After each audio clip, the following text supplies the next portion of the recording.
হয় মই বৰ্তমান উপস্থিত আছো কাজিৰঙা ৰাষ্ট্ৰীয় উদ্যানৰ দাঁতিকাষৰীয়া পিলখানা হাতীবন্ধা ঠাই আৰু এই স্থানতে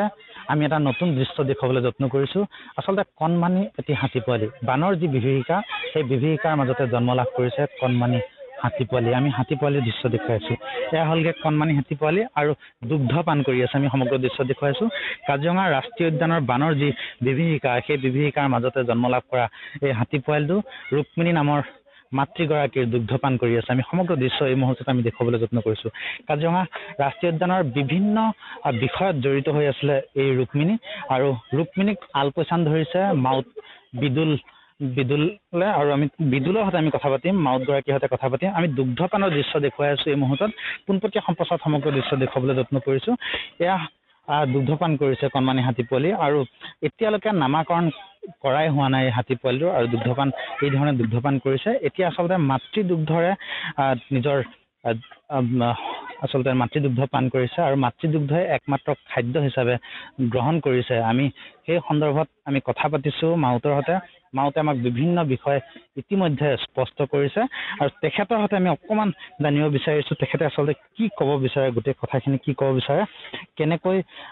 পানীৰ মাজতে আছিল হাতীটো আজি কি ধৰণে অনা হ'ল বা আপোনাৰ সৈতে আমি কথা পাতিম এই হাতীৰ পানীৰ মাজতে বানৰ বিভীষিকাৰ মাজত হাতী পোৱালিটো জন্ম হৈছে হাতীজনীৰ কি নাম ৰুক্মিণী ক'ত কি কাম কৰিছিলে আগতে মানে আমি প্ৰথমতে আমি মানে ডিউটি কৰিছিলোঁ ডিউটি কৰাৰ পিছত আমাৰ মানে ডিউটিটো মানে গোটেই কেম্প ঘূৰি আহি আমি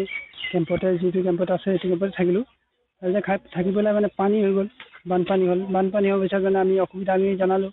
যে আমাৰ হাতীটো এনেকুৱা অসুবিধা হৈছে পানী এতিয়া আমাৰ কোনোফালে হাতী বান্ধিবলৈ উপায় নাই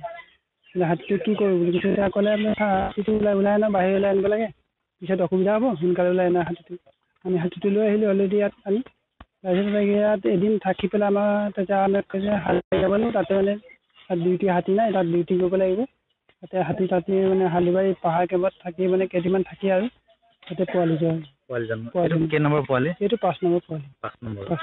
আজি যে ইয়াত আনিছে এই পোৱালিটোৰ এতিয়া নামাকৰণ কৰা হৈছে নামাকৰণ কৰা হোৱা নাই আমাৰ মানে ছাৰহঁতে এতিয়া নামাকৰণ কৰিব আমি মানে এনেই বাবু বুলি কয় কিবা এটাকে নাম ধৰি মাতো আৰু এনেকৈ মাতো মতা পোৱালি এতিয়া হাতীজনীক ৰুক্মিণীক কি খুওৱা হয় এতিয়া বুট খোৱা হৈছে আৰু এইফালে মানে আপোনাৰ মকৈ দানা এইবিলাক কয় এটা মানে বস্তুটো ভিটামিন বস্তু আৰু দৰৱ চৰববিলাক দিয়া হৈছে এইবিলাক তাত ট্ৰিটমেণ্ট কৰি আছো হাতী পোৱালিটোনো কেনেকৈ খায় কি খায় হাতী পোৱালিটো মাকৰ গাখীৰে খায় আকৌ এতিয়া খাব পৰা হোৱা নাই এতিয়া মানে সৰু হৈ আছে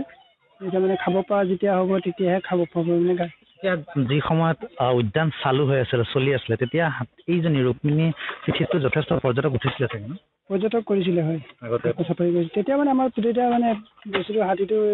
হেৰি হোৱা নাছিলে বৰবাদ হোৱা নাছিলে তেতিয়া মানে ঠিকে আছিলে এই ৰুক্মিণীক আপোনালোকে ইয়াত যে ৰাখি থৈছে আপোনালোকে পহৰা 24 ঘণ্টা পহৰা দিয়ে 24 ঘণ্টা আমাৰ মানে ইয়াৰ ঘাঁহ পানী দিবলগীয়া হৈছে আৰু আমাৰ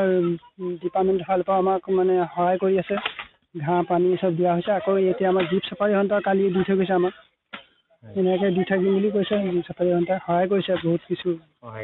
বহুত সহায় কৰিছে এই যে হাতী আপোনালোকে উঠ ক'লে উঠে বহ ক'লে বহে এই ধৰণে অকণমান মাতিলে শুনিবনে আপোনালোকৰ কথা মোৰ কথা এতিয়াতো মানে এতিয়া ঘাঁহত প্ৰব্লেম ঘাঁহ খাই আছে যে এতিয়া গোটেই কথাটো মানে গাৰ্জেন দিব নিজে ব্যস্ত হৈ আছে খোৱাত ব্যস্ত হৈছে পোৱালিটো কিমান দিন গাখীৰ খাব কেইবছৰলৈকে খায় কেইবছৰ মানে আপোনাৰ যেতিয়া তোমাৰ যদি 6 বছৰ নোহোৱালৈকে মানে মাকৰ যদি লগত থাকে 5 বছৰলৈকেও গাখীৰ খাব মাকৰ ওচৰত থাকে আৰু এটা কথা এই যে পোৱালিটো শিকোৱা হ'ব ন পাছত শিকোৱা হ'ব ইয়াত মানে 5 বছৰ মানে বা 6 বছৰ পিছত মানে হাতীটো শিকোৱা হ'ব আমাৰ এতিয়া আমি যদি কওঁ যে প্ৰাগ নিউজে অকণমান হাতীটো চেলুট দিয়াবলৈ যদি কওঁ চেলুট দিবনে বাৰু এতিয়া চেলুট মানে কোচিছ কৰিব লাগিব এবাৰ কৈ চাওকচোন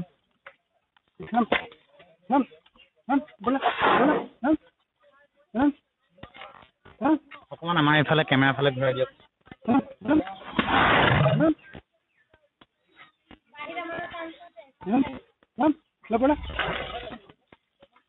চালাম দিবলৈ ক'লে চালাম দিয়া আচলতে হাতী যথেষ্ট জ্ঞানী আৰু এই জ্ঞানৰ কাৰণে হাতীক আচলতে সকলোৱে শ্ৰদ্ধা ভক্তি কৰে যি জীৱিত অৱস্থাত আছে আটাইতকৈ ডাঙৰ প্ৰাণীবিধে হ'লগৈ হাতীৰ জীৱনকাল 60-70 বছৰ বুলি কোৱা হয় আৰু এই যে পোৱালি আমি দেখাই আছো আমাৰ কেমেৰাত বন্দী হৈছে পোৱালিৰ দৃশ্য। এই পোৱালি আচলতে 5 নম্বৰ পোৱালি বুলি কৈছে। যথেষ্ট দিন লয় পোৱালিৰ জন্ম হোৱাতে, কিয়নো আচলতে এই যে ডাঙৰ যিটো প্ৰাণী, এই ডাঙৰ প্ৰাণীবোৰৰ পোৱালি জন্ম হোৱাৰ সময় যথেষ্ট লয়। আৰু এনেকৈয়ে কিছুদিনৰ পাছত এই পোৱালিক শিক্ষাদান কৰা হ'ব। এইখন পিলখানা, এইখন পিলখানাতে অস্থায়ী বিদ্যালয় সাজি শিক্ষাদান কৰিব, মাউতসকলে শিক্ষাদান কৰিব। কণমানি পোৱালিটোকো শিকাই বুজাই ল'ব। মাকে যি ধৰণে আচলতে কাজিৰঙা ৰাষ্ট্ৰীয় উদ্যানলৈ অহা বিভিন্নগৰাকী পৰ্যটকক ফুৰাইছে, নিজৰ পিঠিত কঢ়িয়াইছে, বহু বছৰ ধৰি কঢ়িয়াই আছে, সেই একে শিক্ষাই গ্ৰহণ কৰিব এই কণমানি পোৱালি। এতিয়ালৈকে নামাকৰণে হোৱা নাই। আৰু আমি কাজিৰঙা ৰাষ্ট্ৰীয় উদ্যানৰ দাঁতিকাষৰীয়া যি পিলখানা এলেকা আছে, পিলখানাৰ এলেকাৰ পৰা আমি পোনপটীয়াভাৱে দেখুৱালো এই মুহূৰ্তত সমগ্ৰ দৃশ্য।